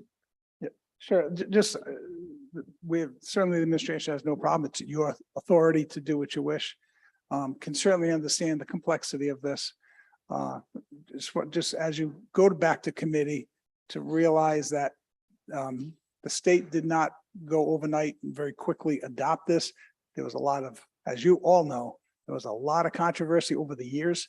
There's controversy and not unanimity in getting it passed in the recreational law. So there's not going to be a perfect law. I guess, so my point is, no matter what you come up with, it's not going to be perfect. So if you're going to strive for perfection, I'm not sure if you're going to get there, but something I do have to note, and I ask you please to consider this, and the chief will ask you to consider this, just like you say, hey, you don't see a problem walking around with a joint and do what you want to do, but is that good? Is it fine if you walk around with a vodka bottle and walking down the streets drinking vodka? What's the difference? If it's medical, I take my high blood pressure pills after I leave the council meetings at home. But I think if you can consider things like that, please, that's where the colonel's looking at this, to say, what is the difference? And perhaps I think if maybe you feel as if marijuana should be able to be used in public, perhaps alcohol should be able to be consumed in public just as well. Just to throw that, just to be an antagonist, if you will, or, but that's a lot of the consideration that's going into this. And it's not going to be perfect. Enforcement's not going to be perfect. I don't think a police officer is going to stop an individual if they throw their trash out across the street, drinking a beer bottle and going back home. I don't think the police are going to do anything about that. But I think in a practical sense, I think the police will be practical in terms of enforcement. But those are some of the considerations. For instance, even going down to the St. Mary's Feast or the Greek feast, you really, is that what we want in Cranston? And I think you got to, overall, you're going to deal with an imperfect ordinance, and I respect what you're doing. And sure, there are a couple of issues to tweak it, but those are kind of the philosophical considerations I think was behind this thing, particularly in terms of the chief's concern and the mayor's concern. Thank you for allowing me to say that. Is this about continuing it? Yeah, when we continue it for next month, if we can discuss also, maybe I can talk about then, but it's just notice, making sure there's signage and everything else as well. So All right. Probably fiscal note that goes with it. Any further discussion? Seeing none, Madam Clerk, please take the vote on continuing this 1 month. Councilman Riley, Councilwoman Renzulli, Yes. Councilwoman Vargas, Yes. Councilwoman Jermaine, Yes. Councilman Campiano, Yes. Council President Paplaskas. Yes. And now the Council President, you said the next two you were seeking to continue? Yeah, I'm going to continue these for 1 month. These are a request of the police department. They're having trouble enforcing the 2-hour parking now, but just to follow my own rules and the conversation with the traffic engineer, I'll continue the next 2 ordinances to next month. Do I have a second? Any discussion? Madam Clerk, please take the roll. Councilman Riley, Yes. Councilwoman Renzulli, Yes. Councilwoman Vargas, Councilwoman Jermaine. Yes. Councilman Campiano, Yes. Council President Paplaskas. Yes. And with no other matters before us, I will entertain a motion to adjourn. Motion to adjourn. All in favor? All opposed? We are adjourned.